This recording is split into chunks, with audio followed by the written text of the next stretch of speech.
Well, welcome to Kyle's Korner podcast, you are. Sit back, drink blue milk, you will, and have a good time watching podcasts. Today, I'm here with Carl Weathers and Laura Dune. We're not doing this. We're not. Laura we did not agree. Say Laura hello here, yes. Purple-haired starfighter, Laura Dune. Oh god. Yep.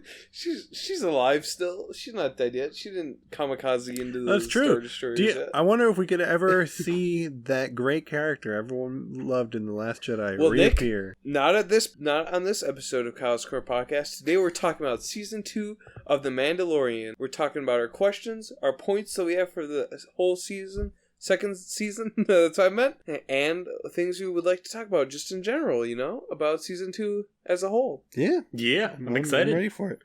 Good season. So, as tradition, because Brian's name starts with a B, we start off with Brian's questions first. Sounds good.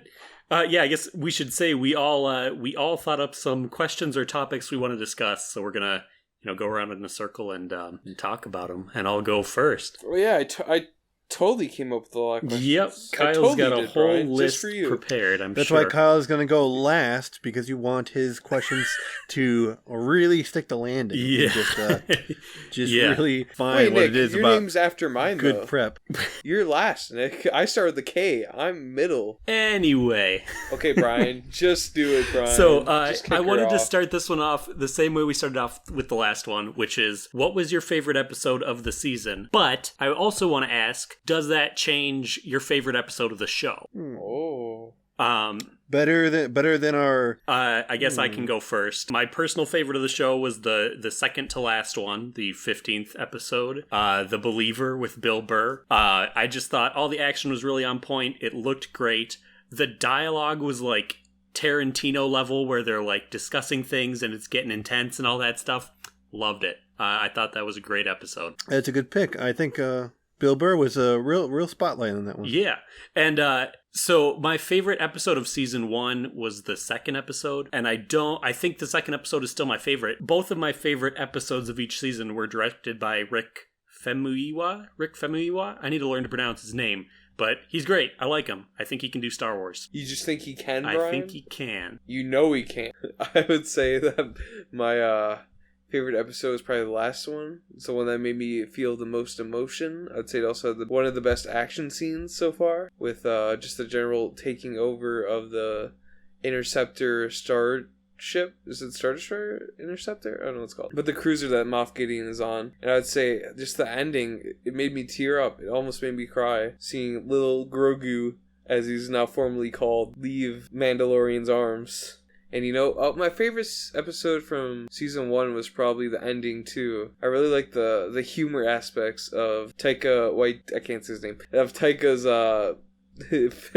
directing and filming compared to the other directors in season 1. It was a really carefree, kind of fluffy, almost humor to it, but also fit in kind of well with Star Wars. But I'd still say, I actually like season 1 finale more than I do this one. This might be kind of a weird one to say is my favorite. I think this one is definitely more of a... The shrimp one, you're right. No, we're talking about this season. I think this one's kind of an odd one because it is... you might forget about it considering how long the show has been going on for the past, 8 weeks now. But I really think overall, I loved the premiere of this season the most. And you might find that especially weird because, I hate sand people. But I did grow to have... Or do you hate sand because it's rough and coarse and it gets everywhere? Oh, Jesus Christ. I had a great time learning a lot more about the culture of their people, about Mandalorians kind of... I think with that episode definitely did follow up and establish this kind of relationship that Din Djarin has with the planet of Tatooine, which I kind of find interesting, and I hope they explore that a little bit more down the line. Not that we always need to know about Tatooine and stuff, but or focus on it during shows like The Mandalorian. But maybe a comic. I think that stuff with the Krayt Dragon was really... They really started it off the season right with that big theatrical, IMAX scene with the crate dragon going off like that. Getting excited to see Boba and then not seeing Boba and then seeing Boba. That was really great. It was just a good, fun, action-packed one to go off of. Honestly, my favorite from last season was the finale. I thought it tied everything up really well. But I would say there were like way more episodes in this season that topped that. Like this one, the first episode was my favorite of the season, but the finale, the second to last one, a couple other ones, I think even topped the finale from last season, which was my favorite. So overall, in my opinion, this season really upped its game. Nick, let me ask you this question. Do you only like the first episode of season 2 because that's the episode we all watched together in person? Is like that's a main reason why? I probably not because you guys are around, because I really don't like you two, but it probably did have something to do with the fact that did do that big wide action scene, and then that was the only episode I watched on a big television this year, so it did feel theatrical to me, that one. So that might have something to do with it, actually. So you didn't enjoy your company, okay? Course of events. It's fine. No, I didn't. I didn't like you turning to me every 2 seconds going, "Hey, look at sand." I didn't like sand. It's true though. He didn't like sand. His mom was buried in sand. He killed all those women and children. What a reason for him to not like sand. Oh God. Okay, not to go way off topic already, but you saying that, I'm like, yeah, they dig Anakin's mom a grave in the sand on Tatooine. But, like, those sand dunes move all the time. She'd be dug up, like, after one little windstorm. Oh, that's like, sad. unless they did it ridiculously deep. Because those dunes move around. Anyway, sorry.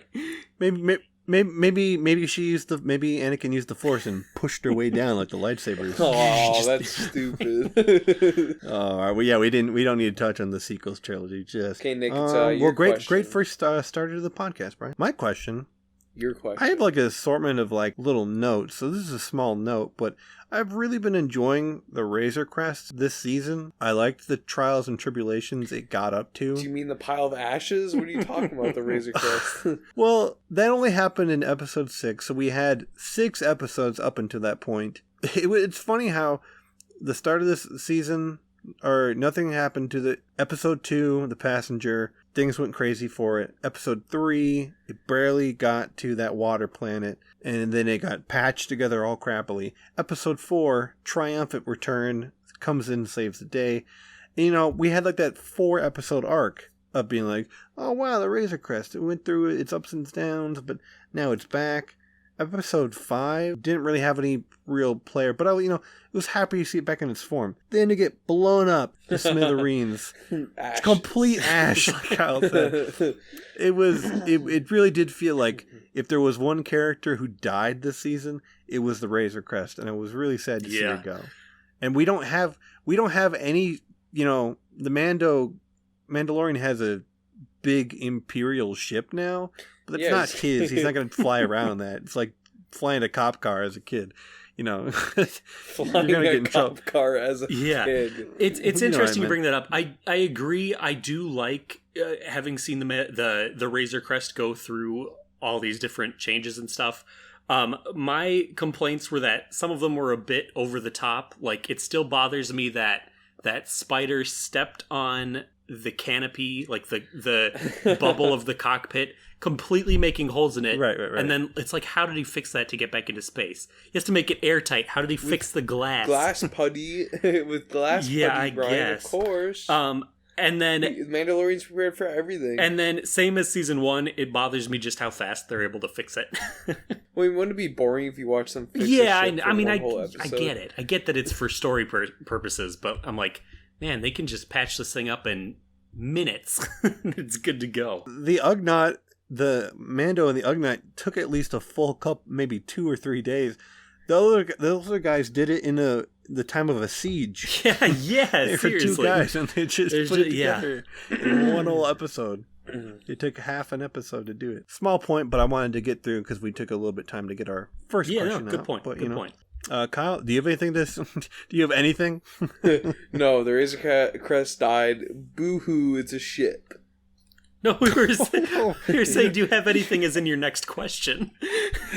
Oh, do you have anything as in insult, Nick? Do you have anything to pick apart my question for? Great. You know, it was just a dumb question. You know, audience doesn't care. It's all right. All right. Fair enough. So my question is, out of the returning characters that are from the animated series and past movies, which ones did you like the most, and which ones did you guys like the least? I like how they're turning Bo-Katan into not a villain, but a not good person. Yeah, I do thought like that for a interesting. character. But okay, I had to rewatch the end of the episode because Moff Gideon shoots her like 10 times. And then there's never again a close-up on her. I had to pull the episode back. I was like, did she die? But no, she's standing in the background, but they never show her like close up again, so I just didn't notice. The episode ended, and I'm like, is she alive? Yeah, how is she alive? Because her armor's not pure Beskar. It's not like Mandalorian. She can just... Is it not pure Beskar? I bounce off assume that bullets. those guys just have... No, because she has the Death Watch armor. And do you remember in Clone Wars, they always die? And it's because their armor isn't pure Beskar like Mandalorians. It's got other alloys in it. So it's not 100% pure. Before Din Djarin and the Mandalorian and all this stuff, was there any character in like Rebels or Clone Wars that was like, oh yeah, I've got Beskar?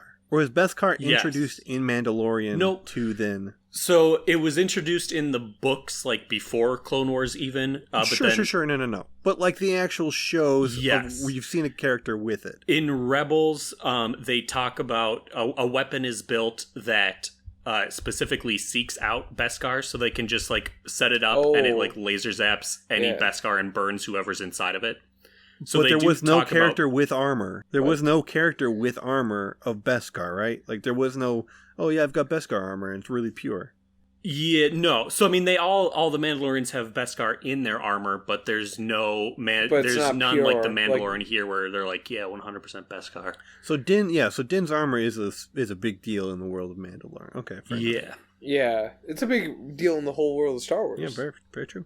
Because you can see it, he like takes on bullets like one after the other. Okay, another. It's just like, this is a side note, but I loved it in episode 4, The Heiress, when he tanks those shots down the hallway, and I did like the Robert Rodriguez episode. I appreciated the stylings of it, but it was so funny to see him like have to tank those shots to get that grenade down the hallway, and then he just standing next to the Fennec and just like kind of just they're bouncing off him. I'm like, okay, well, yeah. That's I get why it people got to would be not a bit like this much. episode. That's why, again, one of my favorite my favorite episode of this season, when he's not in the Mandalorian armor, or he's not in the Beskar armor, and he tries to take a hit with his arm like he is in the Beskar armor, and it just shatters and it hurts him. I'm like, I like seeing him like not at his best. Because we haven't really seen him get his ass kicked since like the second episode, which I also like. He gets his ass kicked by the Mudhorn. Yep. But that feels like a long time ago. Returning it back on the topic here. What was the topic again? Yeah, what was your question again? Characters from other sources of media that returned for the season that you guys liked or didn't like. This can include books, movies, or animated shows. Was it just not Bo-Katan? I mean, Ahsoka. You have Ahsoka. I did. Boba okay, Fett, well, I didn't like Ahsoka. Cobb Vanth. I did like Boba Fett. I liked Cobb Vanth, but there wasn't anything for me to like attach to. Even if you had read the book, I imagine there wasn't like, oh, it's just like he was in the novel. Like there wasn't much to work off of. Boba Fett, specifically Tamara Morrison, just great, just having a ball being back in Star Wars. Like, can tell he's actually committing to it. Definitely not exceeded, but definitely met my challenge from last year's review, where I said like Boba Fett could be a great character if they just introduce him properly. In this season, they gave me just the right amount of character for him. So yeah, I like Boba. I'm. Who'd you dislike? Do we have to? Oh, Jesus. You say you like and dislike. I dislike the Ahsoka. We'll talk about it during the Ahsoka portion. Don't worry. I figured someone would bring her up. Ahsoka portion. I'm having a really tough time. I liked them all. But none of them felt like particular standouts to me. And I also didn't. I know that's a cop-out answer. I really liked Cobb Vanth as a new character, but I would argue that I liked Ahsoka and Boba Fett better than him. Brian, what about Luke Skywalker? Oh yeah, Luke Skywalker. I forgot about that. No, it What wasn't about him. Luke Skywalker. It might be Ahsoka. And how about you, Kyle? I kind of like. Yeah, what did you? I actually liked Cobb Vanth the most because they actually built him up in the series. He had like a small establishment, but they actually built upon his character in the series. I think the first episode is like, isn't that one the longest one? Yeah, it a is. full hour? Yeah, it is the longest So one. what's great about that one is that you do get a full experience. He's like the side character, the full. He follows along the whole portion of the plot. He's introduced like 5-10 But he minutes. also has his own build up. Yeah. He has his own like character arc too, which is nice compared to other side characters, which don't who were really just have their own story. He felt They're just there. He felt like a main cast member for that particular episode. Everyone else has kind of just felt like a supplementary, like, oh, but Boba Fett's here and he can help out. Fennec's here. Those are great. But Cod Vance definitely shined, I felt, the most out of all the new characters. Not because he did the most, but because he just was, stylized the most, I felt, in terms of his characterization. Yeah, and he had the most time kind to of the also develop. The point you made there, Nick, about him kind of being able to shine as his own character, really, it leans into something that concerns me about the upcoming shows. Is in The Mandalorian, I would say I liked the new characters way more than I liked any existing character who showed up. Mm-hmm, mm-hmm. Which is kind of what concerns me with all these shows. A bunch of the shows that are coming up that have been announced that, like, a lot of them are based on a single existing character that we already know. I'm like, they've proven they can do a lot of interesting things with brand new characters. None of the existing characters showing up in The Mandalorian have impressed me that much. They've all been fine. They've all been good. I don't have major complaints about any of them, but I don't know. I hope they stick to doing a lot with new characters. I think I have a retort to that, but we can save that for another question. I think you don't have to. If you have a retort to that right now, throw it in. No, we gotta break Retort, this stuff Nick. up. All right. Okay. Next question, Brian. Your next point. Yeah, good Brian's question. point.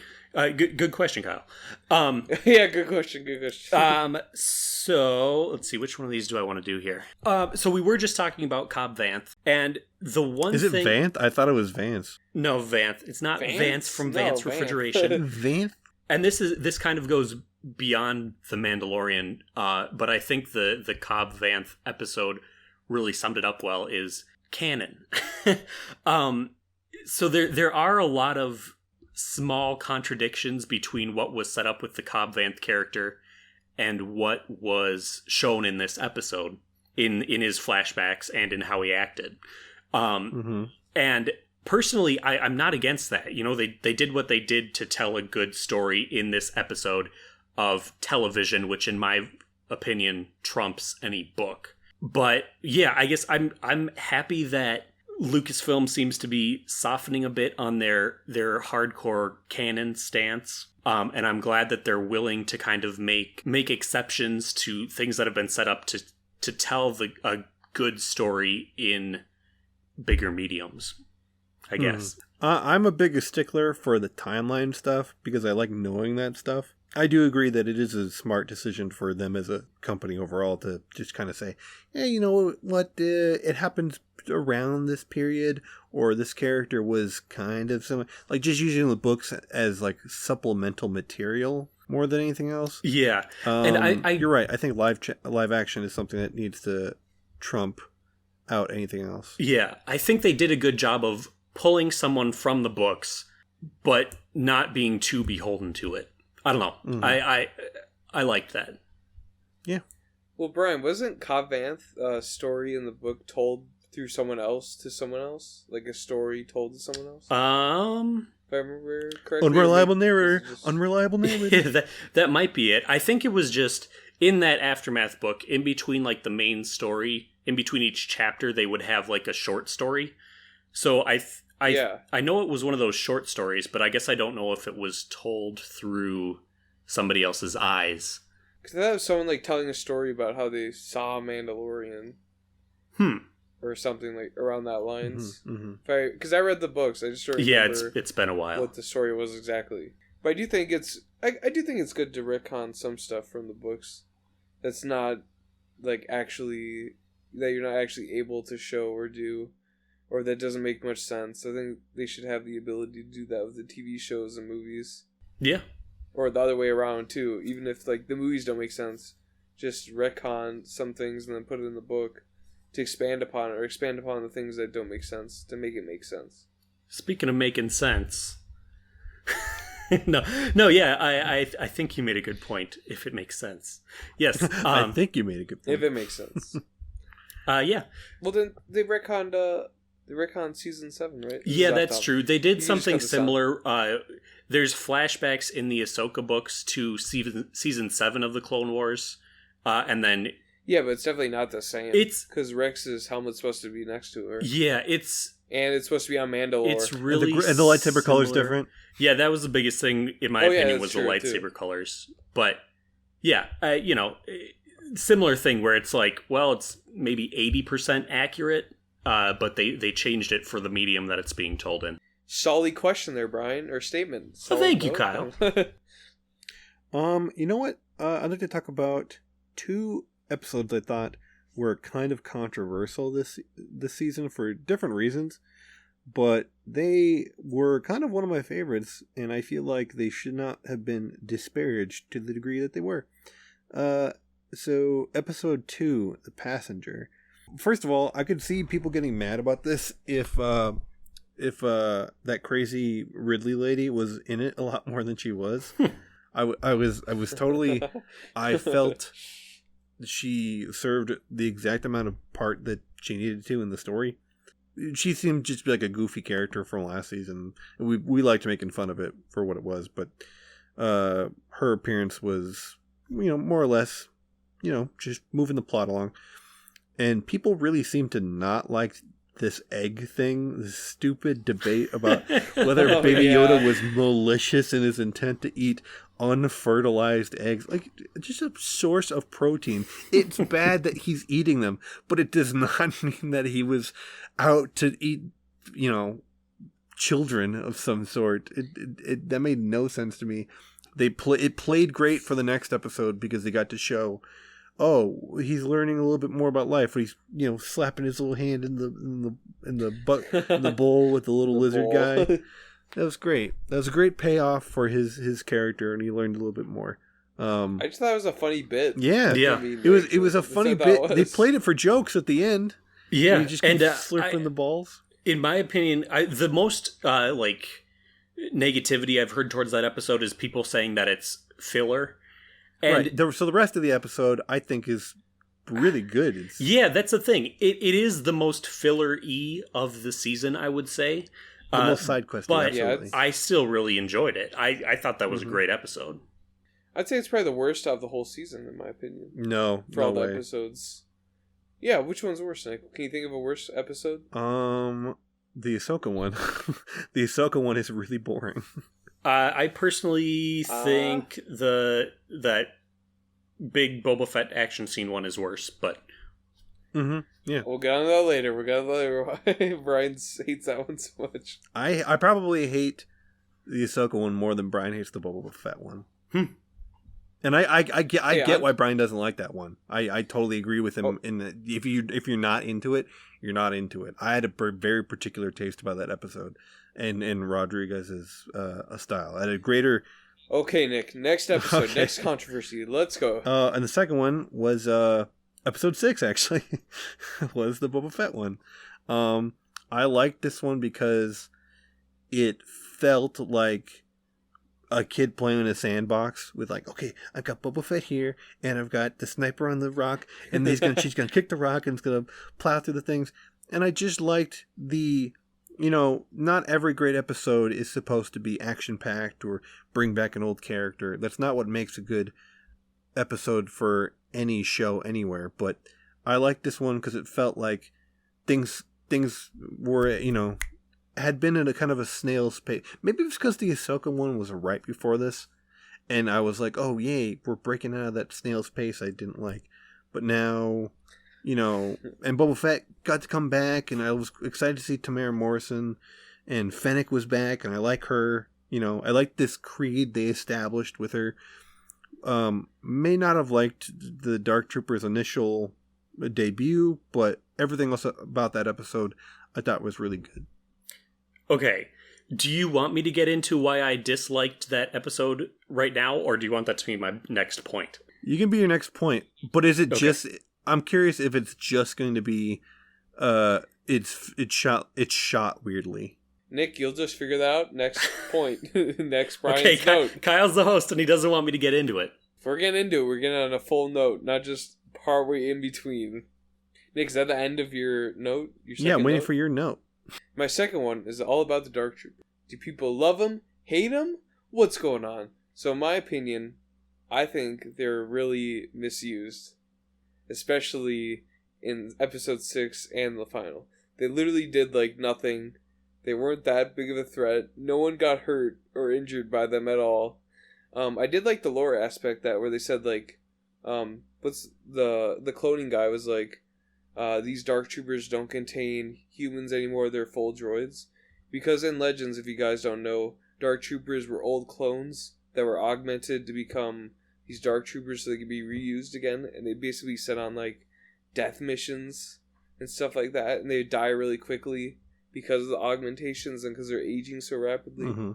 And they're also playable in the Battlefront games. So I thought it was really cool that they're showing the progress of the Dark Trooper legacy, which also coincides with Legends legacy too. I have a question about the background of the characters in canon. Were these not characters and droids already put in Rebels? I haven't seen all of Rebels. No, But who? they're not in Rebels. Who? I swear they are. Yeah, Who is Thrawn there's fighting in that similar- machine? So those droids, like Thrawn's personal fighting droids, were also based on that original Dark Troopers design from Legends, but they're different in canon, apparently. Okay, fair enough. But yeah. They're called like security droids. It was the or only something. scene I saw them in, but I was like, those are Dark Troopers. aren't Yeah. they? So I guess to answer Kyle's question, I personally didn't like them. Maybe it was a bit more of a rush if you played any of the Dark Forces games and were, into them or anything. I just thought they didn't seem like anything that interesting or new. It's just like, oh, they're strong droids. I didn't really like the look of them. They didn't really do anything for me. And they literally didn't do anything at all. Yeah, well, yeah, in the they series. didn't do anything for me, and they didn't do much in the show.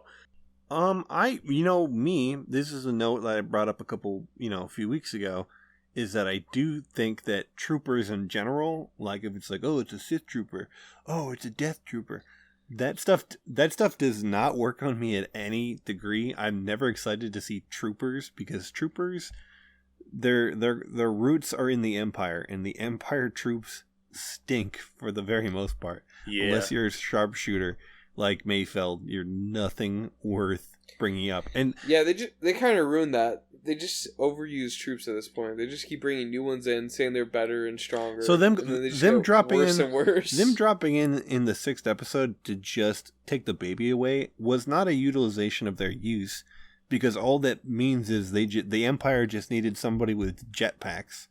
Like, Yeah. that's all they needed to do to it's succeed true. in their mission. All they needed to do was have a jetpack. I definitely agree with you, Nick. It does feel like with every new movie or show or whatever, they make a big deal out of like, ooh, here's the new trooper. You can only Sith do Trooper is the I think the epitome of that notion, because I you can can't think only of do one that person so who fought many a Sith times Trooper. before I just don't care. And I feel like they've done it too many times for every single project now. Like, maybe introduce a new trooper once every, I don't know, when you have a good reason to, I guess. Yeah. My thing about the Dark Troopers in this, though, is that, particularly in the finale, is that I kind of did like the notion that they are an unstoppable force outside of a Jedi, though. That's the one thing that kind of cuts them down as a little bit, is that as long as you have a lightsaber and you're, well, not everybody does, and not everyone's controlled the Force like Luke is, but, they were defeatable even with Beskar and stuff. They're not invulnerable beings, but I just thought that their use in the future, like if another ship has Dark Troopers and there's like a war, that'd be something I'd be excited to see. I liked their design because they reminded me, like on their black sleek material, it it reminded me of I wrote this one down because I wanted to know what the name of it was. The Durasteel that like Vader's armor is made out of. I was like, is that possibly connected? Is that how they could have built those things? I thought that was interesting, but overall, I felt they served their purpose to be a potentially looming force, and I didn't mind their dubstep music either. Yeah. In the last episode, there, I was like, oh wow, they're really playing it up. Yeah. At first, I'm like, is that a sound effect of them? And then I'm like, no, I guess it's the music. Yeah. Yep. Dubstep and Star Wars. There you go. We finally got it, boys. We finally got petitions. The petitions we signed. The marches we marched. Finally. Dubstep in Star Wars. Oh my gosh, thank you. All right, Brian, tell me why this episode sucks. All right, yeah. So I guess you have to hate on it. The point. My next point is just to talk about the tragedy, the 6th episode. So Nick touched on it before. The look of it was a big problem for me. There is other things, but I want to talk about the look first. The look of that episode is what I've been afraid of since live-action Star Wars TV became a possibility all the way back when it was George Lucas making Star Wars Underworld back in 2008. I hate the look of mediocre television animation, live-action television animation. Lost is a show where I really enjoyed the first couple seasons. But the thing that always took it down is whenever they did something CGI, most of it was pretty practical and looked okay. And then just shitty CGI made it all of a sudden look cheap and fake. And that's the feeling I got from the look of this episode. It looked exactly like what I was afraid of for Star Wars television. Thankfully, we've had a season and a half before any of that showed up. It was clearly the only episode that was shot on location. And it feels weird for me to say that something shot on location is worse, but this show had a really consistent, good-looking style, using the volume that they've used to make all these creative new worlds. Just this sudden, California, it looked like a fan film. It was super cheesy. And when the majority of an episode is an action scene, it's really tough when that action scene looks cheesy. I don't know. So aside from the look, I also felt like there were some big plot contrivances. The jetpack. Yes. Wait, did we already talk about this? No, but that is a point that people seem to be mad about with this episode. The dumbest thing is literally... Jetpack. So Boba Fett and the Mandalorian are aiming guns at each other. And Boba Fett's like, all right, everyone, put down the gun. And Boba Fett goes, you put down that jetpack. And literally, when he said that, I'm like, why does he want him to put down the jetpack? And then, when they see that they're being attacked, instead of Mandalorian putting his jetpack back on and flying up to Baby Yoda, he's like, oh, better run over there on foot all the way up this mountain and leave my jetpack on the ground. That was only taken off because it fits with the story later for me to not have my jetpack. I don't know. I thought it was the dumbest thing. And adding stuff on top of that... This is the problem when you make all your equipment invincible. Yeah, you got to get rid of it eventually. You can't burst that thing. It's got to just be put down. And yeah, I mean, adding things like Fennec Shan's stupid robotic midsection now, I'm like, I thought that was funny. I like that. That was one point. I almost wrote a note for that because I find it funny that they applied the same logic of Luke losing his hand. It's like if you lose a bodily function, just add pistons. Just put pistons in and that's the kind of thing where I'm like, that's so easy to fix. Just instead of opening it and there's a robot, just have a big scar and a burned area or something. I don't know. I didn't mind the technological components, but just seeing these metal pistons was so funny. Yeah, I don't know. It looked like a fan film, and aside from that, it just didn't do much for me. So overall, yeah, I mean, that episode was my least favorite of the season. For sure.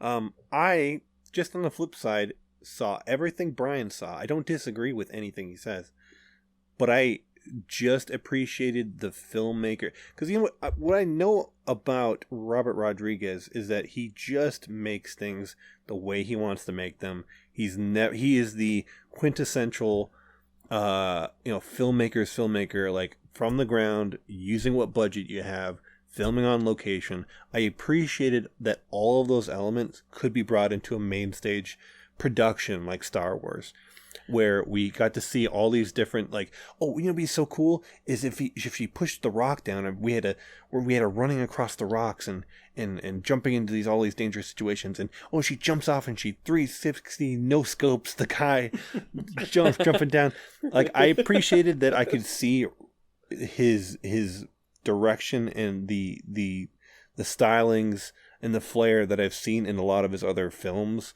brought onto the Star Wars showcase. So I can understand someone's personal taste not being that, not wanting the sanctity of, generally more superior directors and visual styles being brought to Star Wars. But I, for the most part, enjoyed that Star Wars had the freedom to give someone like Robert more, display what he's good at. So I appreciated for that, and I just liked how fast paced it was. I just liked how it was like snippety snap, Boba Fett, cap and ass. Also, one thing I'd like to know is that Boba Fett theme from anything? No, that's new, and I like it. I like that theme so much. That thing? Yeah. Like, that's really good. I guess I didn't even really mention Robert Rodriguez. This isn't a criticism. It's just something I find odd. I feel like he's known for using, like, digitally augmented sets. Like, if you look at the Sin City movies or even the Spy Kids movies, I just find it so funny that the one director I would say on this list who's really known for, like, digital sets got the one episode that's shot on location. That's the thing, is he would absolutely make it look like Shark Boy and Lava Girl 2.5. It looked terrible. So that's why they were like, can you make this a little bit more, like, grounded and gritty like your first original films? Like, I know Jon Favreau talked him into doing it like one of his more, spaghetti western Mexican films. Like, that kind of thing would have been something they probably had to pitch him on. So yeah, he's like, I want to do Shark Boy and Lava Girl 5.0. That's why Pedro Let's do it, John. That's why Pedro Pascal's in the new Shark Boy and Lava Girl. Oh, that's true. That's true. I'm so excited. Oh boy. All right, Nick, your next point. So, what? Oh, I'm sorry. Am I not gonna be able to talk? Or wait, what? Jeez Louise, Kyle, guys. what'd you think of that episode? I didn't even get to comment on the episode. Well, I do agree with Brian. It looks like it's shot in Arizona. There is a couple problems with the story writing, the plot points. Some of the CGI does look pretty bad, like the guy getting crushed by the boulder. But to counter that, Brian, I would say, like, when the stormtroopers get hit and their pieces fly off, that's, like, actually, like, really good CGI in my opinion. I didn't even notice. Okay. And the crunching sound effects too. Mm-hmm. But I think. Also, I'm guessing Brian didn't like the action scene probably the most with Boba Fett and Fennec and stuff. Am I correct, Brian? You probably didn't like the action scenes that much. Well, from what I've noticed in Star Wars, there's a lot for action scenes. They tend to do more full shots or wide shots, but for this, it seems like a lot more handheld, like close action, kind of snippier. So it's a lot different. But I know me and Nick are more used to watching like war movies where that's more of a custom, because that's how it's usually paced, and like actual combat it's really fast and snippy compared to like a whole overarching view of the whole battlefield. Like, I would absolutely deal with 4 seasons of this type of combat and this type of stylings versus the stuff in the Ahsoka one where everything is it's so samurai like and we gotta sit here and move at a snail's pace. I don't want to harken that one too much, but there is a styling that I don't want to see in Star Wars. It's like remember when we watched the pilot and we were like, okay, so it's a cowboy, so he's got a bounty and he's in a bar, and that's what it was. Like, I'm glad that first episode of Mandalorian got that stuff out of the way, but then they brought it back for the Ahsoka one. I don't know. I still want to talk about that one too, because there's plenty of things to talk about that one. But yeah. Oh, I guess there's one other thing Oh, Brian, wait, Brian, I gotta say something. For future Star Wars, I would actually like to see more interesting shots for action films. I want to see like POV of Stormtrooper helmets inside, like them on their comms saying like, "Hey guys, we got a Jedi in Quadrant 2," and then like, "Back up, we need back up." Like that stuff. I want to see more closer angles. There's one other thing that bothered me about the look that I didn't even remember until Kyle talked about it being fast and snippy. Any shot of just Stormtroopers is sped up just a little bit. Rewatch that episode. Oh. All of the footage when they're like getting out of the vehicle that landed and when they're running up the hill and everything, all the Stormtrooper footage is noticeably sped up. It bothered me so much. Anyway. Why is it done? I don't know. Just to make it faster, I guess. Faster, more intense. But like you can tell they're like moving and it's sped up and they're walking just a little faster. I'm like, stop that. Maybe it's because their costume limitations. That might be it as well. Move as fast as I wanted. That's what I think. Because when you see like actors in the Stormtrooper costumes outside of Star Wars, they walk really weirdly and walk like kind of bow-legged. Sure. It's Nick's third point. I don't know. What we're counting? Got a counter. I thought, as revealed in The Siege, it was a least CG siege. The reveal that they're using the Empire remnants are using Force M count blood to try and replicate like once they introduce this whole thing about getting Baby Yoda and getting his his blood and his studying him, I assume there was something to do with wanting to create Jedi bodies or Jedi capable, Force using bodies. So knowing that they're now leaning more into this cloning arc, and that's why they needed the cloning doctor, I find it interesting that they're either setting up action that will potentially be part of the rest of the storylines, or if they're just introducing this notion that like, oh, since the fall of the Empire at the end of the Return of the Jedi, the new Empire remnants have been working on, like, are they trying to sew up the fact that all the sequel trilogy stuff with clones and all that nonsense was kind of bullshit? Are they trying to justify that stuff somehow? I think so. I think they are actually trying to justify and it. I think that's the only point too, that this is the cloning stuff is an actual plot point right now. You know me, is for good or bad reason. I do like when they just like, oh, so that's why that happened, or that's why that character has that piece of armor. I like when they do that stuff, but I just was curious if there's anything more to do with that now that Moff Gideon and the cloning doctor are captured. Is any of that stuff going to be relevant now? Definitely.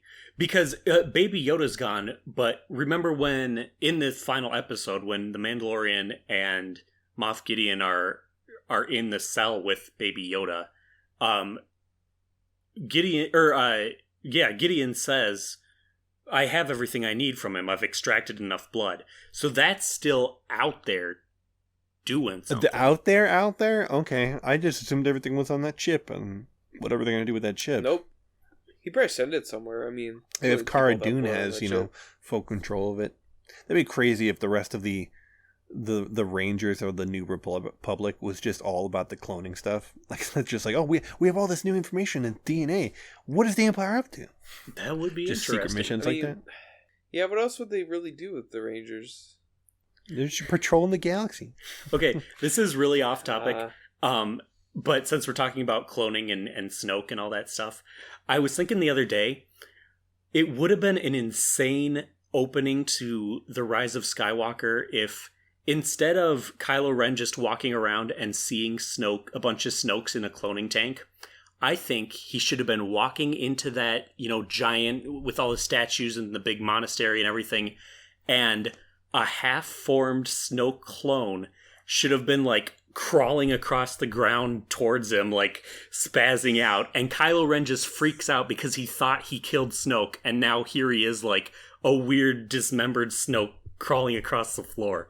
Anyway. What, like Harry Potter seeing that gross Voldemort on the floor when he goes to heaven? Yeah, kind of. Anyway, right. Sorry, yeah. That I'm like, yeah, they could have made that really terrifying, right, in the beginning. Yeah, seriously. Yeah, I'm curious to see more of that plot either develop in comics or books or something, but I don't know if it's going to happen for the rest of the Mando show. See, I think the rest of the Mando show, now that Baby Yoda, the Baby Yoda plot is wrapped up, I assume Baby Yoda will be back in some form eventually. But, like, what does it matter to the Mandalorians now? Yeah. Like, what does that have to do with them? I think that's why I think it would be a more important Rangers of the New Republic type plot. Okay, that's fair. See, the thing is, and I was going to kind of save this for the end, but I'll mention it now.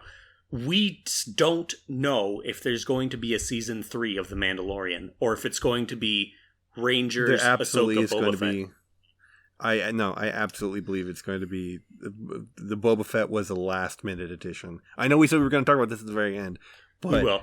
I'm just saying we will. A season 3 hasn't been confirmed. Is all I'm saying. They said they absolutely did in the shareholder meeting. No. She says yes. The next chapter of the Mandalorian story, and she's not referring to No, she doesn't even say the Mandalorian. She says the next chapter of the story begins December whatever. Here's my whose point is it? Because I will dispute this to the nth degree. All right, Kyle, you get through your point quick so I can dispute this fool. So guys, no, look, I if that's your opinion, I do agree. I think there's a good chance they're going to do more. I'm just saying, a season 3 has not been confirmed. You can Google that. That's a fact. Season 3 of The Mandalorian has not been confirmed. Kyle, what's your point? So do you guys think Ahsoka's character is now ruined with her Mandalorian appearance? No, her whole arc. Okay, so here's her arc as a hero, as a character. Anybody who's never listened to me in real life talk about Clone Wars or anything, if you just listen to this episode, you must probably think I'm an Ahsoka hater. I'm not. I got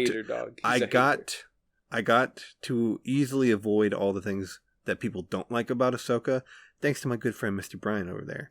Because he when I started Clone Wars, he gave me all the good and bad episodes to watch and the ones to avoid. And I did not get into. I had to see the movie, I assume, because that was in her introduction, right? But for the most part, I did not have to suffer through the stuff that a lot of people complained about season 1, especially. They didn't give her a lot to work with during that particular arc. So I liked Ahsoka a lot more than people got to like her if you just watch the show either chronologically or, through the week-to-week releases. So I like Ahsoka. What I don't like is, and I liked her in Rebels too. I liked her in Rebels a whole lot because they got to show change in the character. They got to show, mature growth and change in philosophy. I'm not saying that Ahsoka being different is bad. The difference that they're giving her now, or they gave her now in this one episode that she was directed in, and I think Rosario Dawson did a great job with what she had to do. I thought she was a great addition, and I'm looking forward to seeing her in the Ahsoka show.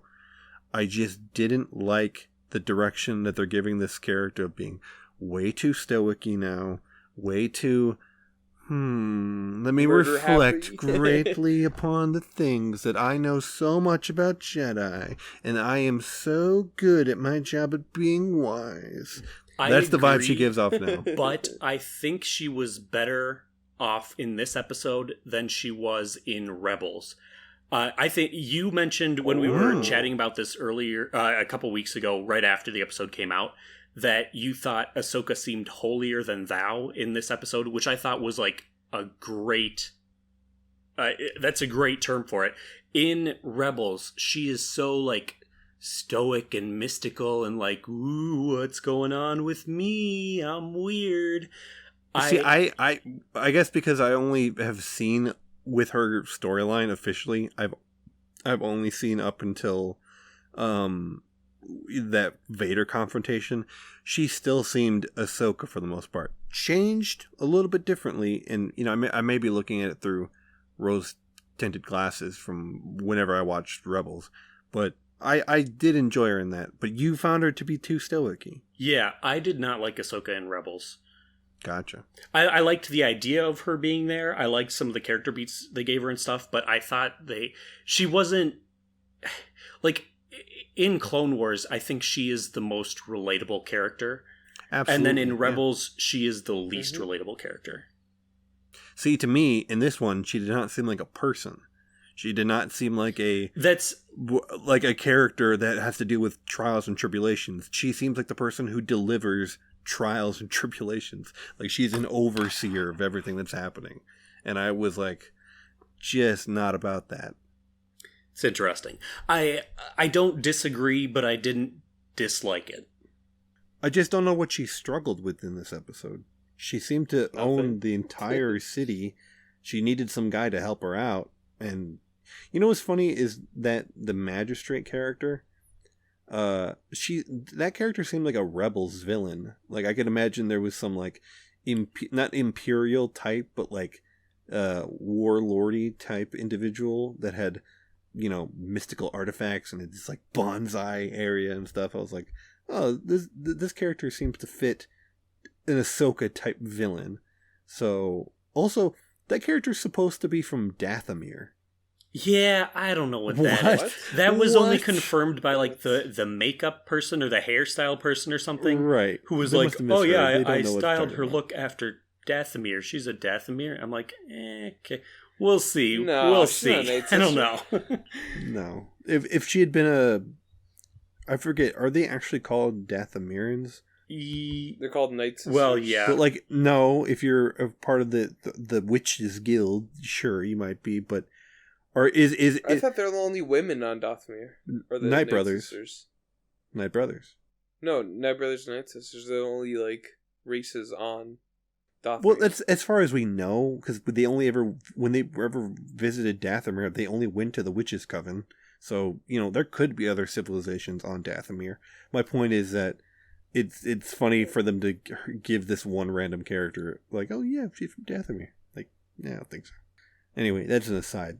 But to me, back to the point about Ahsoka's weirdness that they're giving her, I'm excited for the Ahsoka show. I'm not disappointed that they're doing it. I like Star Wars content and I like Ahsoka as a character. I'm hoping that under the hands of different directors and different writing styles, they'll be able to put that character up to some actual challenges. Like, can you imagine a show like Ahsoka where she just kicks ass all the time and never faces any challenge? Yeah, or any I agree with you. Any dilemmas? I just don't think that her role in this episode in the Mandalorian show was to face a challenge. You're right. I do think I'm being a little bit too harsh on it because it was one episode that it's not her show, and she wasn't like a. You guys are right. Her whole part was to set up a new show. Yeah, it was I a will test say pilot. that It was absolutely a test pilot. Exactly. The Ahsoka one, we know there's a bunch of shows coming for all these characters, but the Ahsoka one, in my opinion, was the only one that felt like a soft pilot, where they were like, yeah, just slide this in here. Yeah, it was definitely a pilot. Yeah. Because it just feels so stylistically different of like, I don't know, we'll see how the rest of her stuff shakes out, and I'm looking forward to it, but you know what? There's other things about that episode I don't like with regards to the really slow. Like I said, I think my problem with that episode more than anything is Filoni's style, particularly when it comes to his baby girl, because he made her way too stoic-y than I'd like normally, and I think it's because he got a little too much up his own butt. I'm not trying to hate on Filoni here. I think the guy is Next, Filoni the hater. guy is probably next to Lucas the most big brain Star Wars individual, but I think he was a little bit too. What's the expression about your bootstraps or your boots and your britches? Something Too big for his britches. Yeah, he was a little too big for his britches on this one because he thought that just putting Ahsoka in would be a big splash, and it was, but that needed to also be, wrapped around some good content outside the style of, samurai and, it literally is the most like a showdown type episode. Like fucking Kyle Reese when he comes out and he's like, we're not so different, you and I. And I'm going to put my gun down real slow, and then I'm going to double cross you, and then I'm going to get shot. That kind of stuff just made me go, oh my God, get this one over with. Huh. Yeah. And also that old man who became the mayor of the town. Oh, yeah. That felt very like, oh yes, he reaped his reward for helping out slightly. Why did he become the mayor? Anyway, they're desperate. Enough about the Ahsoka one. This is a rant. This was clearly an SJW I want to talk about how much hater. Ahsoka was such a hypocrite in that episode too. Oh yeah, she's like trained to be a Jedi her whole life, yet she can murder people behind their backs, not give them a chance. My thing about that is and just straight up slaughter. I've kept saying like, Ahsoka, like she said, she's not a Jedi. And then Dave Filoni comes out and goes, actually, Ahsoka is probably the most Jedi of all the Jedi. Probably more than Luke or Leia or, anybody. It's great. I'm like, no, stop giving this character the most best attributes. She's the most Jedi. She stabbed that guy from the back. She didn't give him a chance. She could have knocked him out with the Force. I disagree with both of you on the stabbing him in the back thing. Are you just talking about those guys she was killing in the beginning? Yes. They were literally assassins sent out to hunt her. Like, right, but do you kill someone whose back is turned for you?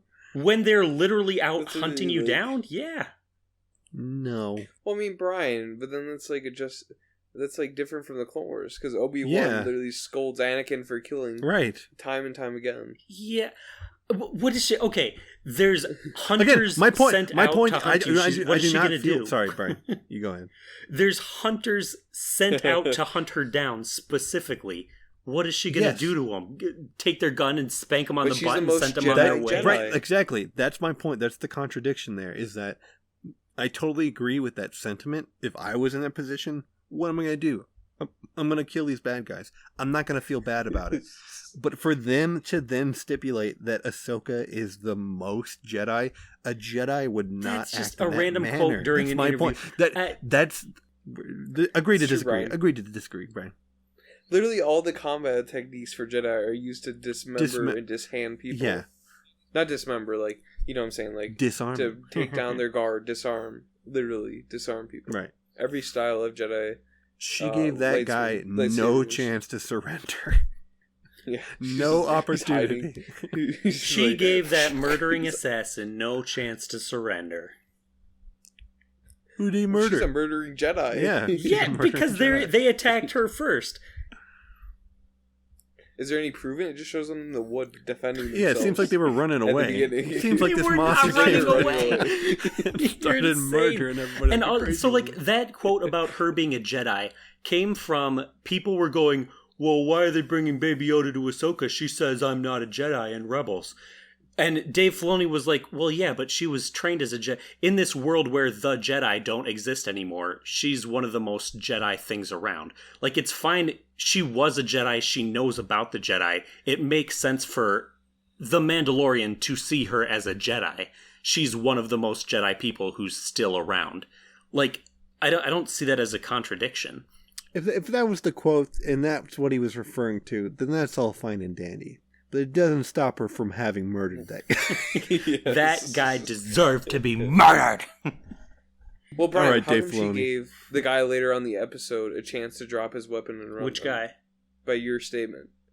When she jumps on the wall, she says, like, run as she puts on No, her lightsaber. that's my She favorite gives her a part. chance. That's my favorite Ahsoka moment in that episode, because that felt like an Ahsoka thing. Like, a little bit quirky, a little bit, what are you going to do? Come on, I'm a Jedi. and that was great. Yeah, so she gave that guy a time to go. You think when all those guys in the smoke in the woods walking around with their guns drawn, you think she should have went up to each of those guys and went, "I'll give you a chance to run," then killed them? Yeah. For every one of the guys in the group of guys in the field going out to kill her? No. I feel like they're literally running away. I feel like a person who is trying to see if they can make it out of there alive is running away. They deserve not to be stabbed in the back. They're not running away. They were just sent out to kill her. Agree to disagree, but you're wrong. Agree to disagree, Brian. Agree to disagree. Next question. Yeah, Kyle's turn to bring up a point. We were right. No, that was my point. Oh, was it? Yeah, it's your point, Brian. What was your point? Ahsoka. Yeah, just with the Ahsoka episode. Oh, right. Okay. I thought Nick had brought that up. God, we've been talking about that for a little while. Yeah. The look of this season. Okay, the first season I thought looked great for a TV show, but I would say every episode had multiple scenes where I could point out exactly, okay, that's where the physical set ends and the volume screens begin. It wasn't. There were a lot of places where I'm like, okay, it's not quite movie quality. I can point out right there. That's the background. That's blah blah blah. This season had way less of that. I thought, that first episode, I could not tell. I'm looking at it going, how on earth did they do that whole fight scene? How did they do anything? I thought this season looked incredible, way above the last season. Mm-hmm. Definitely. I think I wasn't even thinking about any of that new technology they're incorporating this entire season, because I was just like, yeah, this obviously there's a lot of CGI, but I couldn't even distinguish any of that stuff in my head. Yeah. Well, their budget also probably tripled over the first season. Oh, yeah. Too. That was the other thing I was thinking. I'm like, they must have gotten a way bigger budget just because this is the only majorly successful thing on Disney Plus. And you can see where all the money went. Yeah, definitely. The money ended up on finale. screen. Did you see Luke's face? That was incredible deepfake technology. Yeah, yeah. It was a lot better than Rogue One. I disagree. No, it was. Oh, you were absolutely out of your mind. That was a Snapchat filter they figured out last week, and they're like, "Hey, we could put this on." I didn't hate it. I thought it worked for the story, and again, it's TV. That was the worst thing. But he was so stiff. I mean, literally, he wasn't looking at anything. Why did you choose Sebastian Stan? To me, I am sorry. People want to make this argument that it's better for everything to be in continuity and everything to be the exact same.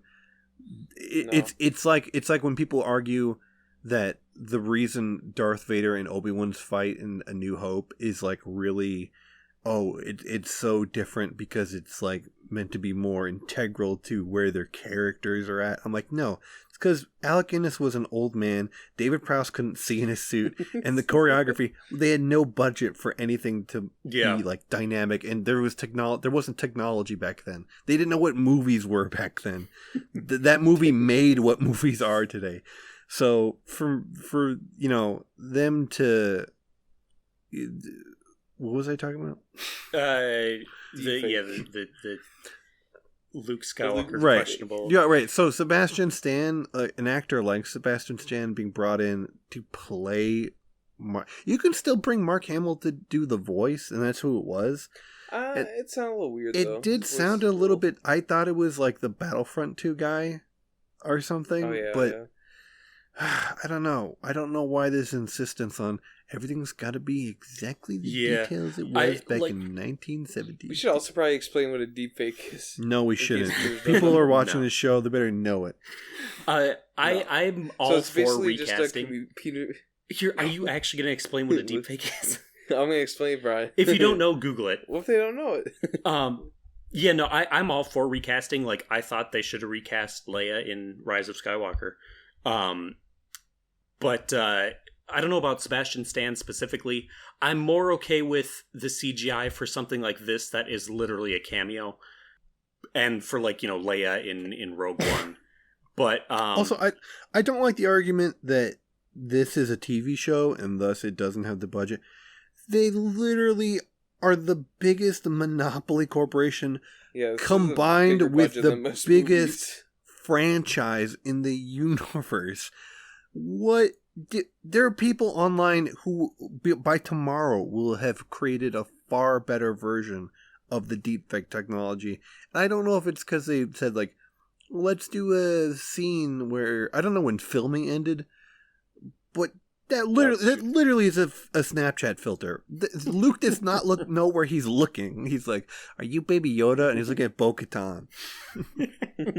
He had no idea what's going on. Yeah. No, I mean, we all agree it looked questionable. But, you know, it didn't like... I wasn't like, oh, this is unacceptable. I can't watch this episode. Yeah. You know, it is what it is really what I came down to. It didn't take away that much. No, it's still cool to see Luke. So what are you complaining about then? Whose question is it? I think that started with my the look of the show. Right, yeah. Yeah, very good look. I really liked the look this season. Some of the planets, I thought the Ahsoka planet looked really cool. Just as a biome we haven't really seen in Star Wars before. I bet some people are so mad that it's a new Caves update. That's why. I bet Caves update came out. I bet some people are so mad about whatever planet the Robert Rodriguez one was, because that was supposed to be like Arizona. That was supposed to be like a known ancient Sith thing. It was from the old Republic Jedi temple, and everyone's like, "Oh, is this gonna be a temple?" And I didn't mind the kind of Stonehenge thing, but I was also like, how is anyone supposed to study at that temple? You just sit out in is it like in a the hippie brush. commune Jedi temple? Like, is that why it's like an old one? Like when I compare that one to the scene, the one in on Bogano in Fallen Order, or just Rebels, or anything in Rebels, all that stuff is like really intricate, and this one was it was a sitting stone or a seeing stone. So, you know, good look to the show overall, though. I believe it is your turn, Nick. Oh boy, I have a million little small things to bring up. You know what? Here's a big one. I liked. This is a kind of a double-edged sword here. I liked that starting from the Eris episode, they had inklings of Din having to question his code, his morals, his faith. I like that they went into that direction for his character, because he had to have some sort of change through this season. You know, last season ends, they give the guy a mission to accomplish, but I knew that in this season he actually had to have some sort of substantial character arc change, and they did that by making him question his faith. So it makes me kind of go, oh, it's an interesting path, because I remember said last season I was really mad that they showed his face at all to us as the audience. Mm-hmm. But I said, you know what, if it's not... oh yeah, that was your big complaint. If there was going to be some reflection on that, I kind of thought, well, you know, maybe it isn't as important as the show would like you to make it believe. Maybe, you know, or as the characters would like to make it believe. It is, Bo-Katan says, a kind of a more... what would be the term for what she called them? Like, extremist group. The Watch, yeah. Which I don't know if is specifically supposed to be Death Watch or not, but whatever. I did like the... Yeah, it is Death Watch cult. I don't know why they just call it Death Watch then. Well, because Death Watch is dead and gone. That's why. Whatever. Maul ruined it. That's true. I liked that he had this overall change, but the problem I'm having right now is that there's two directions they could have gone, and they went with both of them. And here's what I mean by that. In episode 7, he takes off his helmet to show the impact of, you know, like what Baby Yoda means to his character. And he revealed and he broke his code for that moment. And then, you know, Bill Burr says, oh, you know, you did it for a reason. You're going to get the kid. You know, he respects him by giving him his helmet back and doing all this stuff for him. But he basically says, you can sleep at night. You're doing it for the right reasons. Essentially, that's like what's communicated with their story arcs in that one. And in the finale, he takes off his helmet to Baby Yoda, which is important for them. But for me, it's like, if that had been the first time either they had shown his face at all, or if they had waited one episode for him to actually break his code, that would have been far more substantial a moment in the finale. Because he shows it to Joe Chill in episode 7, and it's like, okay, he's doing it for a reason. That's cool. But there's absolutely a different blocking for them to have done that scene where the machine is turned to the left and he's lifting his helmet up, and then he's got the guy behind him and he's going to go, he's got to turn around now. And then Bill Burr comes in and saves the day, and he puts his helmet back on. It's like, oh, phew. It's a quick little tense scene. And if they had just done that, the reveal of the face, I would have bawled. I would have bawled at that. But because we've already seen his face, we've already seen him reveal himself. He's already broken his code. It didn't feel as impactful as it could have been. Is all I mean to say by this entire point. I don't disagree with you. But I thought maybe it's just because I like that 7th episode so much. But I just want to say what they did with that episode is great regardless. It just technically standalone works great. I liked it. Combined with the 8th one episode later, it's like, it's kind of a missed opportunity for them to have done that. Yeah. That's very true. Yeah. Yeah, I'm kind of brilliant. So I agree. I don't agree with Nick on that. I agree with his point. I don't agree with Nick. I agree with his point, though. You're the most petty man I've ever known. Kyle, you got another topic? Oh, guys, what do you think about the stormtrooper scene in episode 7, where they come out and the heroic music is playing? That was great. I love the heroic Empire theme. I liked it. I liked how weird that was to sincerely want to cheer for the stormtroopers. I kind of want to. What do you guys think about a series that involves heroic Imperials? Where they don't Kyle, switch sides. I literally have been pitching this to you for Nick's fucking pitched this years so many now. times. I want my Imp show, my Game of Thrones, good people doing bad things for the right reasons, or they're justified and they're doing it. You know who should have started on that show? The guy in episode 8, the beginning, where he's like, how many people died on those stations? The millions of men who died on that station. I was like, yeah, go Empire. That should have been the start pro Empire for that guy. His friends died. Well, I'm sorry, your planet got blown up. Died twice. Cara Dune. His friends died twice. My whole military fleet, all my friends dead. My pension lost. I wish they had Empire soldiers that were main characters that didn't defect after one event. They'll never do that unless it's a show about the Empire, and they will never do a show about the Empire, unfortunately. Because Bill Burr's Project Cinder, he just shoots him. Yep, he got real mad and killed Batman's parents' killer, Jojo. Well, can we also talk about the actors throughout season 2? They really downgraded for general cast after season 1. All the season 2 Imperial people. That's what I was saying. The people Fiverr actors we could all hire. They were all Fiverr white guys. Wow, I actually disagree. I had more problems with the background characters in the first season than I did in this season. You like the guy with the Texas twang? Yes, sincerely, I thought he was fantastic. The Empire is sure good. It was weird, but it fit so well. Yeah. I didn't mind that guy at all. I'm joking about him being, Joe Chill and stuff, but he was good.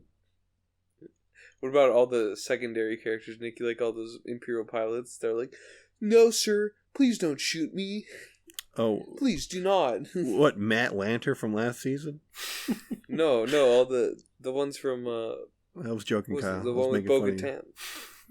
The Bo-Katan episode. No, yeah, that guy was weird. Which the door pilots were weird, but Yeah, no. Which door do I shut? That one's shut all of them, definitely sir. the most prolific at being like a weird example of the secondary casting and stuff.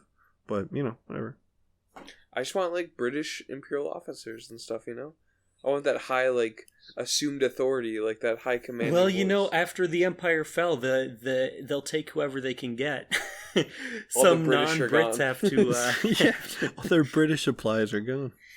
They only have Americans left, dirty Americans. That's why Hux leads the First Order, because he's the most British man. That's how they rank. That's how you rise in the ranks. It's how you have to be the most British officer. Is he British enough?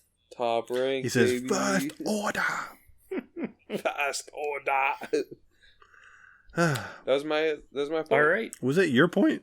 I'm getting loopy. Yeah, he started out talking about cheering for the Empire. That's true. Yeah. That's my favorite part, too. But yeah, no, sincerely, it was really interesting that they flipped the kind of script there, and you wanted to cheer for the Empire. Yeah, it's cool. Okay. I felt my Imperial pride. My next point isn't that serious of one. You guys know that I hate stupid fan theories. Like when someone thinks up a fan theory that is like so clearly not what the creators intended. Like I hate the Pixar theory. I hate all those dumb like, oh, Tarzan and Elsa are siblings and all that dumb stuff. That being said, Brian, that's confirmed though. That being said, Brian, Tarzan and Elsa. No, they are not. Completely different time periods. I have one. I have one for the Mandalorian. You have a crazy theory. I have a stupid fan theory for the Mandalorian. Oh boy, let's go, Brian. How the turntables have turned. So, Baby Yoda. I think one thing that everyone noticed across the season is how much he is eating stuff. Whether it's a woman's unfertilized children, or spiders, or weird octopus in porridge. Baby Yoda's eating like a madman. He's stealing cookies. And I'm like, okay, where's the one other place we hear someone of Yoda's species talking about food? And it's Yoda in Empire Strikes Back when he first meets Luke. He's digging through Luke's little crappy survival food kit, and Yoda says, "How do you get so big eating food of this kind?"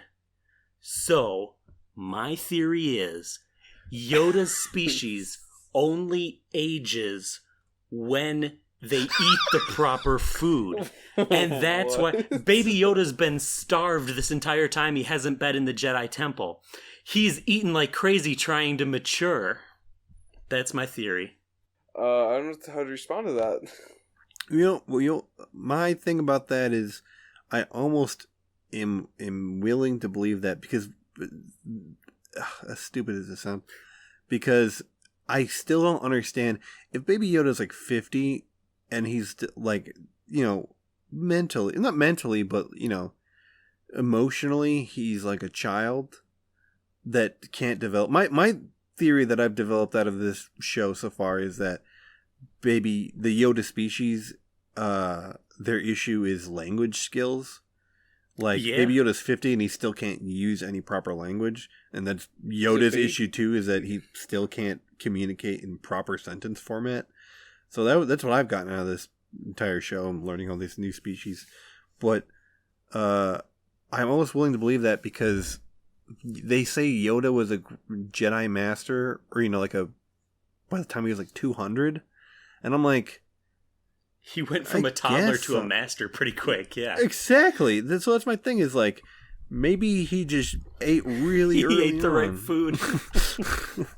Maybe he had a good supply of food really early on. Kind of turning my funny point into an actual point, it is Baby Yoda's language skills were interesting, because there's sometimes where I'm like, oh, he has no idea what's being said, but then there's the scene where he's like sitting way back and the Mandalorian's like, all right, take the blue wire and put it where the red wire used to be, and he can't do it, but he is like, he's, Mandalorian goes blue wire, he understands they're trying to fix the shit wire. He has good like cognitive abilities.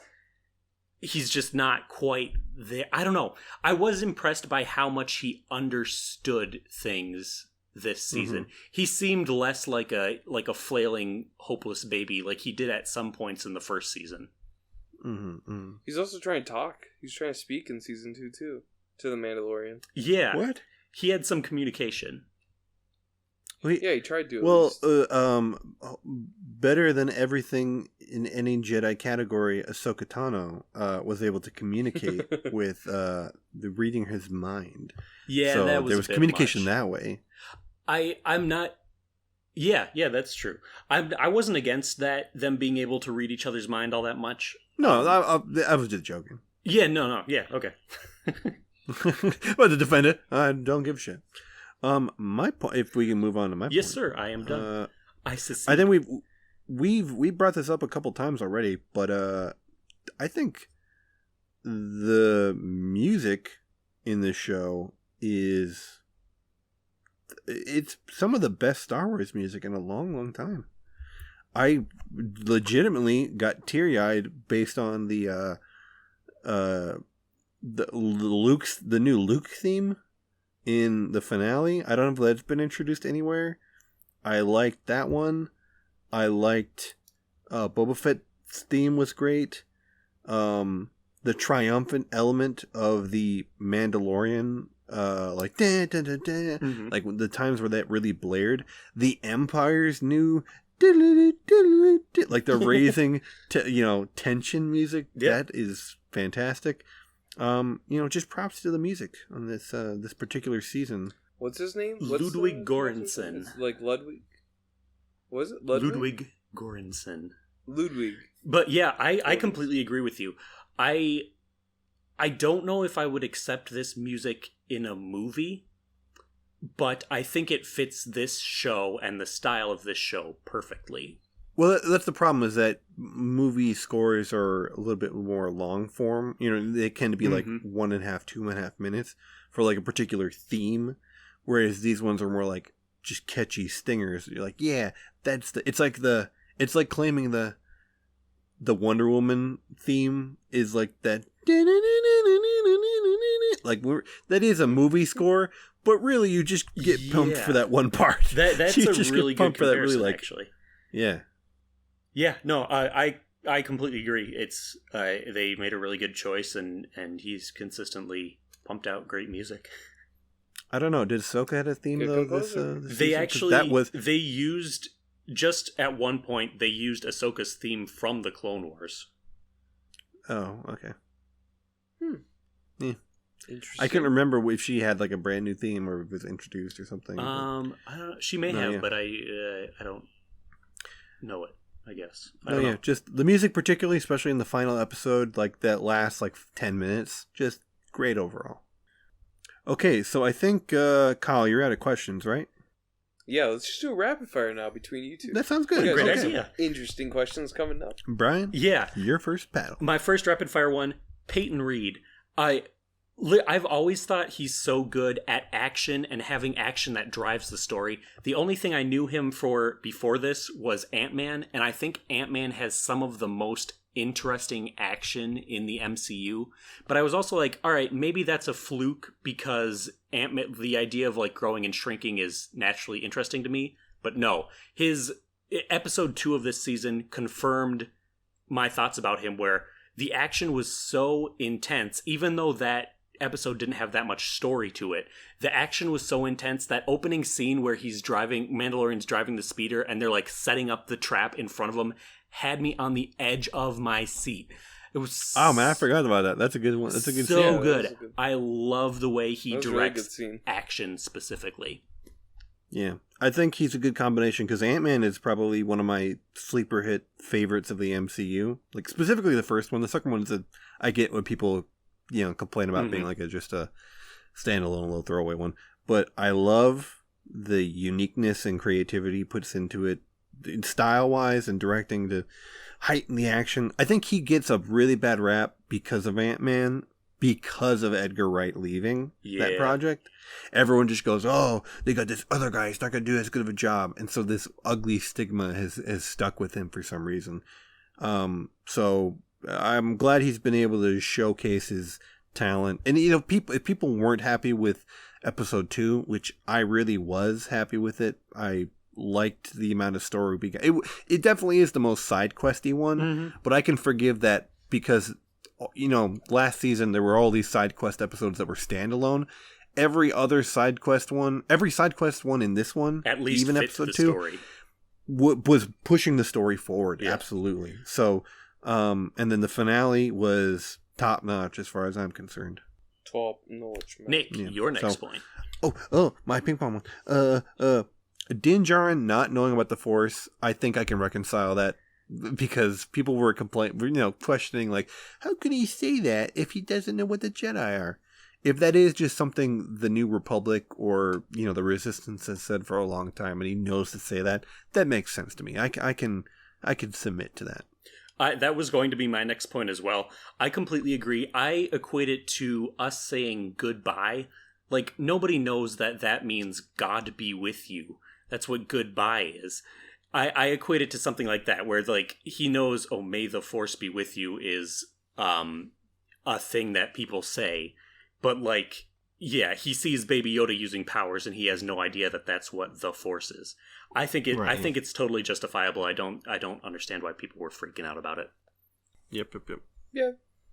People like to point out contradictions or, retcons. Yeah. That was my next point, but I guess if we're to skip over that one, then my final one is Beskar being able to stop a lightsaber. I don't love it. Yeah, it's canon. I don't love it. You don't love it. You don't love it. No. I'm not a huge fan. I don't like his jetpack because it's made out of fully made Beskar. Like, there's no components on that would be combustible. Yeah. That makes no sense. Yeah, I don't know. I wish at least, like, that very first time Ahsoka chopped him with the 2 lightsabers and he stopped it with the Beskar, I wish it at least, like, left burn marks on the metal or something, or, like, started to melt.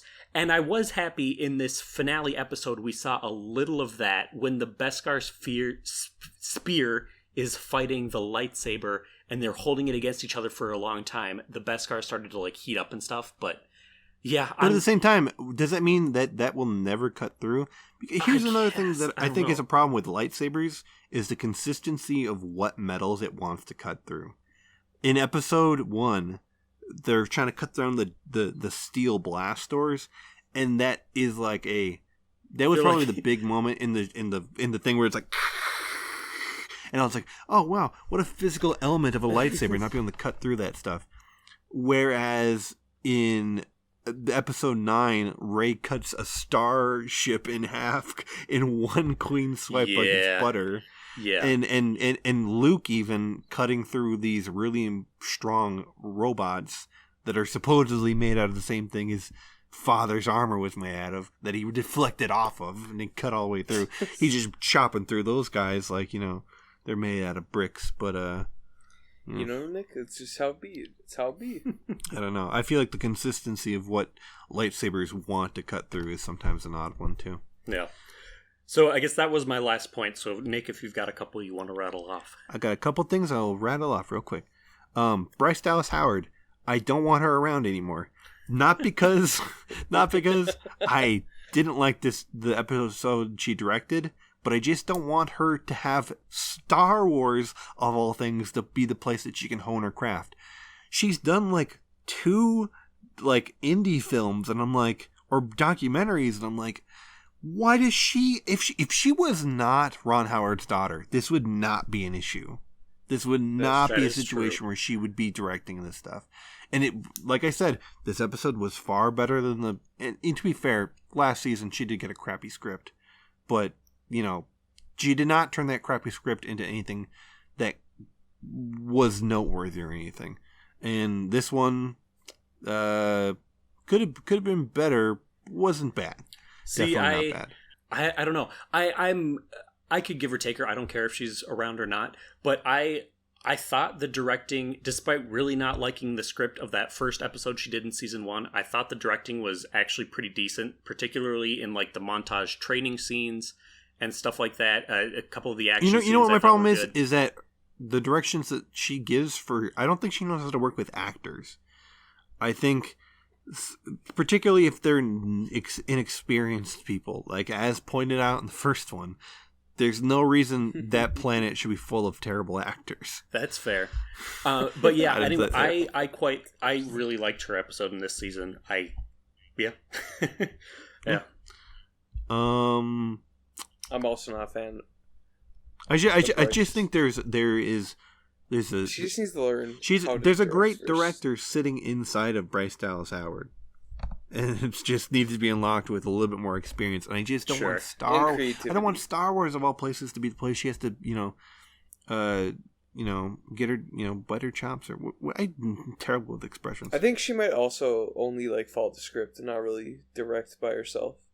She might be helped a lot too, which I think was in the documentary actually, that she was helped by Jon Favreau and a bunch of other directors during her episode only for the first season. So it feels like, our niece wants to direct an episode of Star Wars. Let's get her in there. Let's help her out. Let's figure some things out for her to do. We talked about this last week, but I wanted to be brought to the audience. I served during Alderaan. Served during what? Meaning what? You mean the Battle of Yavin? You existed during Alderaan? I didn't like the semantics of what the guy was talking about. People were talking about him saying, "Oh, did you lose anybody?" As if you wouldn't possibly have some people off planet. Yeah. There are people who were survivors of Alderaan, but him going, "I served during Alderaan." It was a quick battle. That was a mighty quick battle.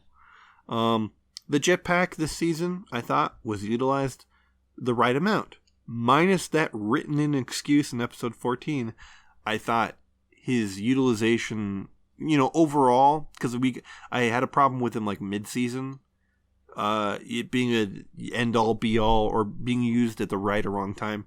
Overall, I think I've come to agree that it's a staple of his character now, and I don't mind it being around because it's used sparingly, but it's used for the right reasons. Okay, so this is a big one, and then I just have wrap up stuff. This kind of gets wrapped up in importance because you get distracted by Luke coming in the finale and saving the day and all that stuff. But Din now has the right of rule to Mandalore. Yeah. So that's crazy. I mean, that's definitely going to be a major plot point. So remember when I was talking about how I was going to dispute your argument about why Boba Fett's show is not going to be Mandalorian season 3?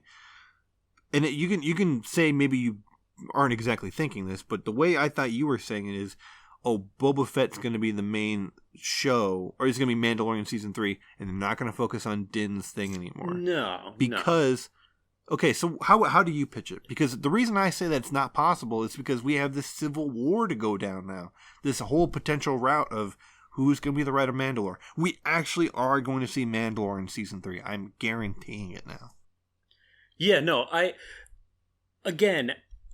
don't doubt that there will be a continuation. My main point was, sincerely, there is no confirmed Mandalorian season 3 at this point. I'm actually kind of thinking now that next year or the next 2 years, they're going to do Boba Fett, Ahsoka, and Rangers. And then after all of those shows have had a season, so 2 or 3 years from now, they'll make season 3 of The Mandalorian.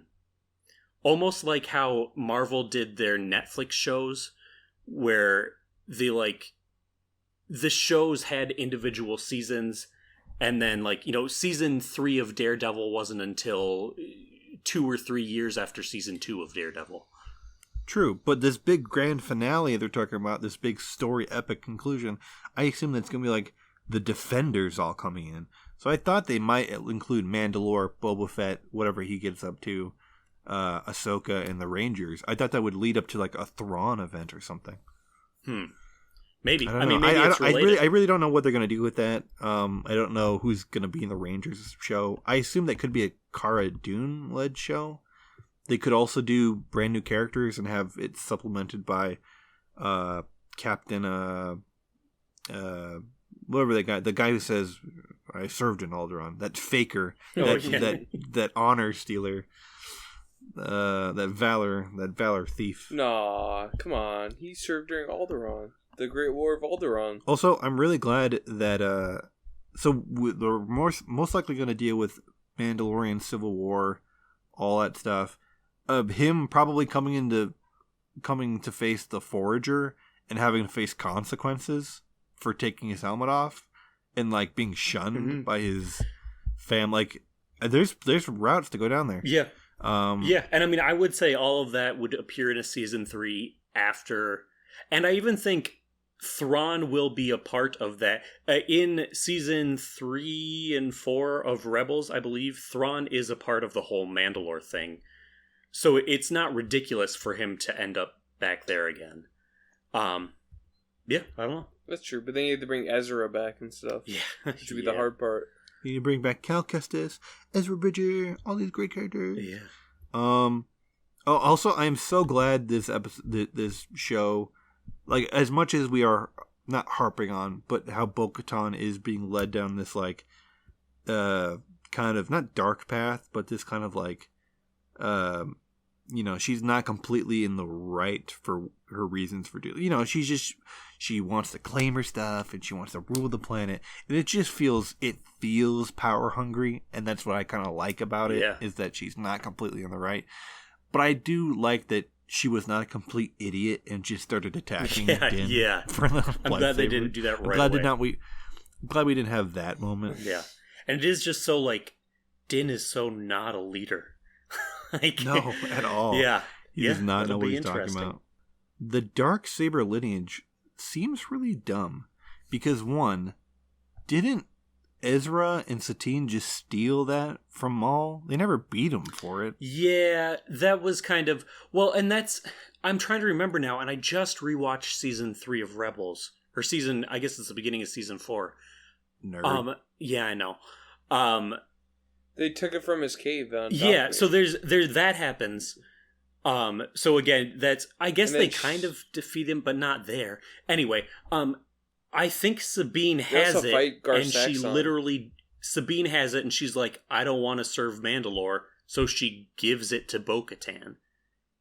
Oh, right, so that right. should be a contention So that's of the rule. Yeah, and also, did Moff Gideon defeat Bo-Katan in single combat? I mean, that's kind of what I'm trying to figure out. I can justify that by being like, oh, he destroyed the planet and took everything over. That was a defeat. I mean, and thus I would argue it's not ridiculous to say that Moff Gideon defeated Bo-Katan, and that's why, like, as soon as we meet her in this show, she knows Moff Gideon has the lightsaber. She's asking for him specifically, so maybe he did beat her.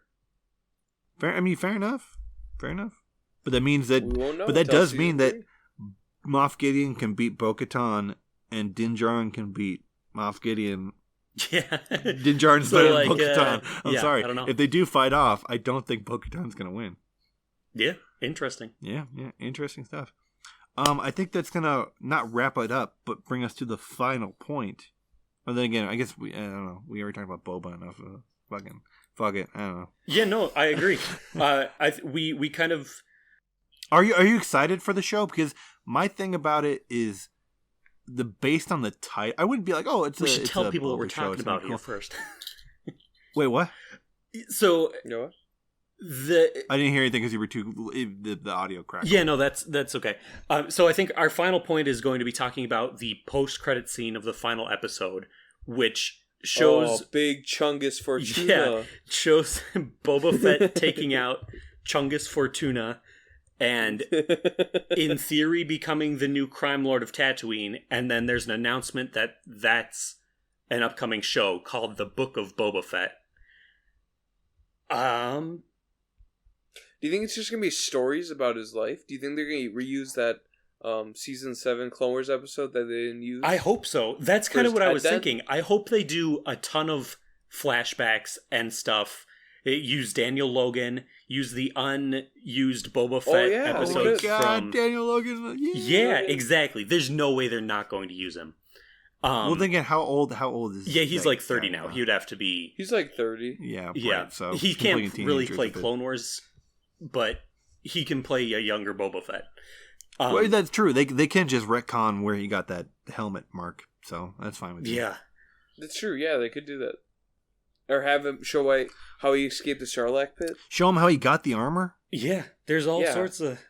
You mean from his father's dead body at the end of Geonosis? But he doesn't wear it through all the Clone Wars. Where is it? Because it doesn't fit him. Oh, that's true enough. Fair enough. Yeah. He's wearing that little jumpsuit, that little gray jumpsuit. Doesn't he explode his father's helmet? Yeah, that's the other thing. The against helmet Mace is Windu? not Jango Fett's helmet. But apparently the rest of the armor is. Okay, cool. What? So This is my fault. I explode the helmet, though. see, to me, that is an interesting proposal that the book of Boba Fett is going to be like, like the Indiana Jones Chronicles, where it goes back in time and shows his like early adventures and stuff. But the way I read it was, it's going to be like his black book, and like, oh, really? He has like a potential scores to settle Kill with people. list. That's interesting. Because when I heard the book of Boba Fett, I assumed it was like the laws of Boba Fett. Like he's becoming the new crime lord. He is laying down Boba Fett's law. Right. Like I don't think any of us know. I thought about stories of the past. Yeah, that's it could be all just three of those three things. cool Boba Fett shows, honestly.